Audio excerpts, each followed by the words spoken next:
Oh, hey there. I didn't see you coming. So, how did it go? Did you find it? Where are we? We're at home, silly. Where else would we be? Just Mommy, sister, you and me. Now tell me, how did it go? Did you find it? No? Pity. Maybe you're simply looking in the wrong places. Did you ever think of that? Oh well, who knows?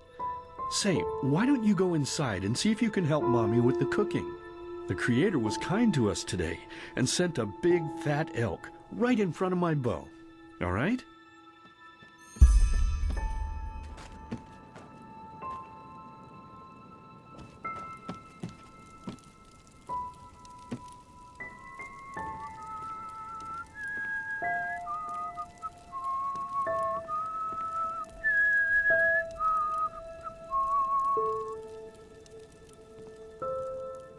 My, I totally forgot what a mess I left here.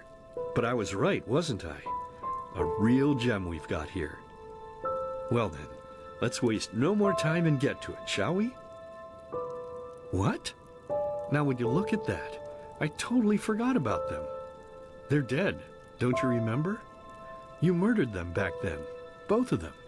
But hey, no use crying over spilled milk, right? At least this means there's more meat for the two of us. You still remember how to do this, right? First, off with the skin. Slice up the belly, then out with the entrails. I'll look for a nice sharp knife in the meantime to cut off the head. I don't think either of us wants to eat that, do we?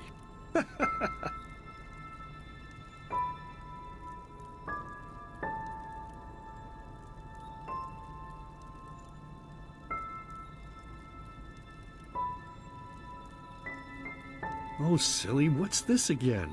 We both know that's a lie. You did it. I remember it all. First, you set this horrible fire to your sister's crib. She screamed and screamed, and Mommy heard it, but when she finally got there, nothing was left of her but burnt flesh. And, oh gosh, do we really need to go through this again? You know how sad it makes me when you do this. You killed them, period. No matter how often you tell me you didn't, it changes nothing. You hear me? Nothing. Now please, let's start cooking. I'm so bloody damn hungry.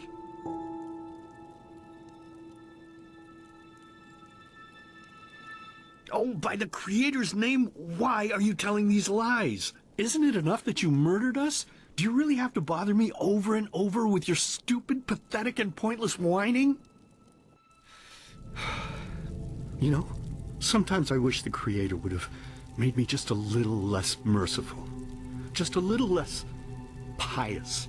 Because then I would have realized that you were tainted by sin long before any of this had ever happened. And instead of raising you, feeding you, and loving you like a father does, I would have put you in the horse trough right after you were born. Yes, I should have killed you. I should have just killed you. Just like you killed us. And now, you think you're safe because we're all under the earth, don't you? Well, listen up, my child. You are wrong. And do you know why? Because the dead don't forget. Do you hear me? The dead don't forget. Now enough of this useless chatter. I'm bloody starving. Bring me the meat, you spoiled brat. Bring it to me. Bring me a nice crisp piece of meat. Bring me a nice crisp piece of meat. Bring me a nice crisp piece of meat. Bring me a nice crisp piece of meat. Bring me a nice crisp piece of meat.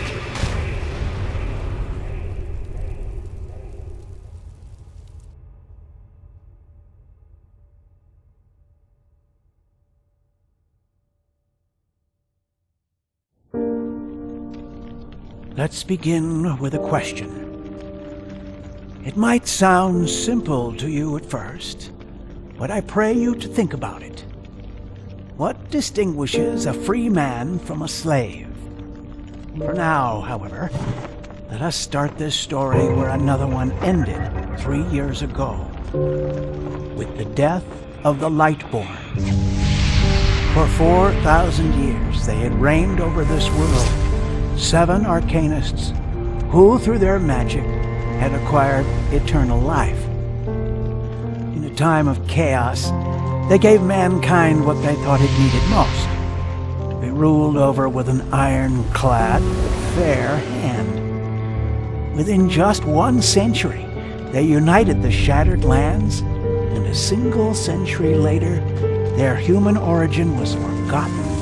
They became gods, or Lightborn, as they let themselves be worshipped as.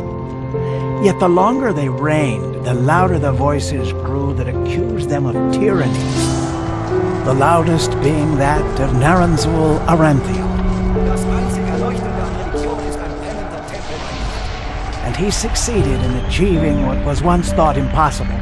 He gathered an army, overturned the Lightborn, and gave back freedom to mankind.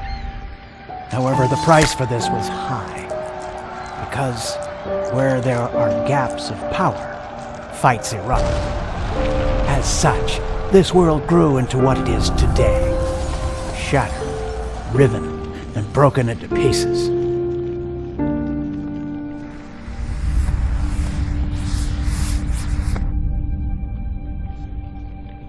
But all of this was merely a diversion, so that no one would notice something else. The death of the Lightborn had set something into motion, a clockwork, having long stood still. Its gears now once again slowly began to turn. This is the story of someone who wanted to be free.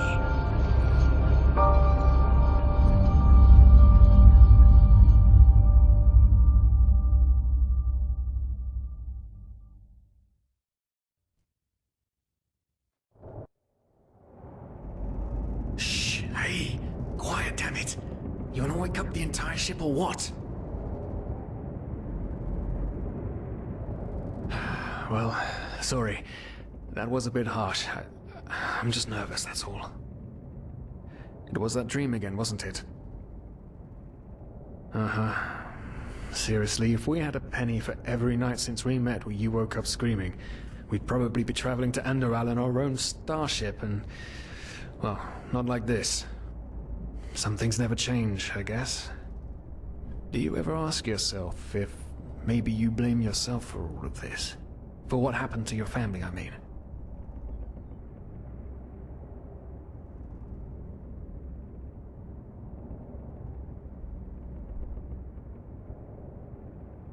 As determined as ever. I guess you're right. But... who knows? Maybe everything is going to be different now. It's strange, isn't it? The way life sometimes goes. Now, if you had told me that a few weeks ago, I would have at the very least called you insane. But if the stories are true, there's no better place for a fresh start. Can you believe it? Apparently there aren't even any slaves on Enderal. It's amazing. Only this whole blind passenger thing is making my head ache. We're talking about 500 pennies here. Even if we're able to find a job over there, we will still need the money for ourselves. Don't fool yourself. What we're doing here is theft. Unfortunately. But anyway, what's done is done. I just hope the Endralians are easier on Outlanders than the Neremes are. Your mother was a fugitive as well, wasn't she? Where exactly did she come from? You've told me 100 times, but I just keep on forgetting it. Ah, Kilay. She fled from that civil war the Black Crescent caused, didn't she? Ironic, isn't it? Seems some parents pass on their fates to their children. Anyway. I'm gonna hit the hay for an hour or so. It's your turn to stand... Wait. You hear that? Shit. Someone's coming. Women nowadays just don't want a man to guard them anymore. That's the problem. I tell you, sometimes I long for the good old days, back when I could lift a skirt and nobody would bat an eye. Anyway, enough of the chit-chat. Now, where did I put that key? Oh, blazes, what do they want down here? The lamp! Quickly! Put out the lamp! Good. Now, quiet. Ah, here we go. Smells like Vaughtier's balls down here. Say now, what's that chest supposed to look like? Small, with the crest of the Blue Island Coalition on it, I think. Ah, yeah, right. Black Guardian knows what the captain wants it for this shortly before arriving. You go look upstairs. I'll see if I can find it down here. Okay. Oh, shit. They don't leave us any choice. We need to do something quick. You take on the old guy, I'll take the young one. Go!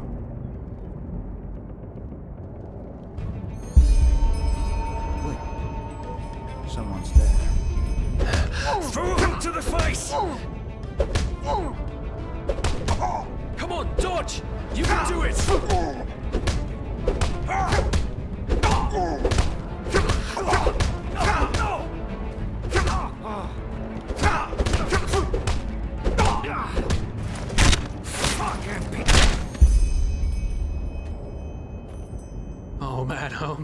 Oh man. That wasn't part of the plan. Not at all. Kill them! By the gods, what? Tie them up. With a little luck, no one will notice they're gone until then. Come on. Help me search. There must be a rope or something. And I thought we were over the hump when we made it on board. It just can't ever be easy, can it? Poor lost souls. The probabilities have turned against you. What the?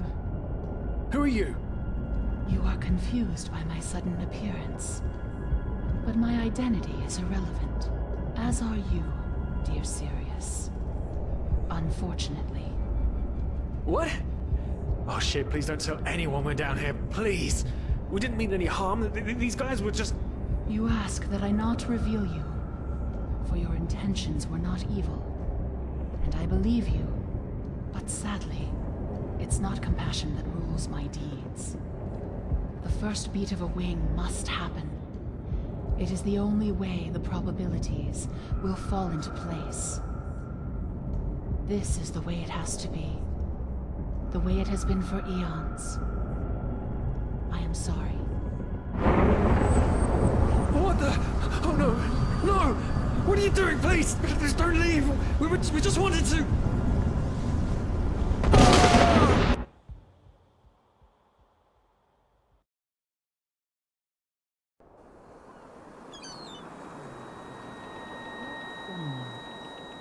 After we had left Ostian, the two of you hid in the cargo and lived on our stocks. Then when Rick and Sebald found you, you gave them a beating. And all of a sudden, a veiled woman appeared and knocked you out with wild magic. Is that about it? Yes, I know it sounds crazy, but it's the truth. Please, my dame, we didn't have a choice. You've got to believe us, the war, we just wanted a second chance, that's all. A second chance.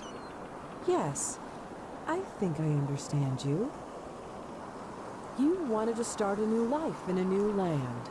And as my ship is one of the only ships still sailing the route since the wars, you were simply forced to board without paying. Yes, we could work for you, you know? We could scrub the deck, peel potatoes, anything to pay off our debt. And as soon as we've arrived... Heartbreaking. How truly, truly heartbreaking. But let's be honest. You did have a choice. You could have signed on like all the others did, but you didn't. Instead, you've nested on my ship like flesh maggots, enjoying the good life while my crew actually had to earn their keep. And now you're feeding me this bullshit about veiled women and wild magic? How stupid do you think I am? I know your kind. You are cutthroats, filchers. At least have the guts to admit it. What? No. You're wrong. Please, just let me explain. I don't give a shit for your explanations. If there's one thing I hate more than cowards, it's people trying to pluck my heartstrings. You two are scum. scum. And there's only one kind of punishment for scum on my ship. Pull him up, Ruger. But Captain, they... Do it. Of course, Captain. I'm sorry, lad. You should have stayed in their room. But... You can't do this. Oh, believe me, I can. No.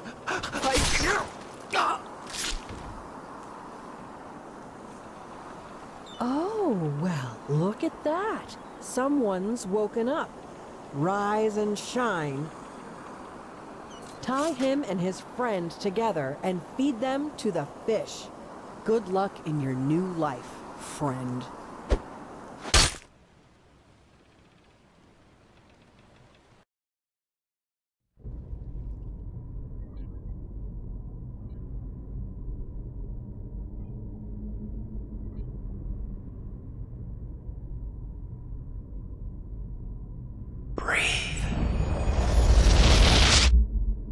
Tell me, what is time? To the dead, dreaming anyway. So many people just talk, and How never... does it feel to be powerless? This is about your damn pride, Tina. I know I'm not real. At least not according to your definition. I know damn well I do.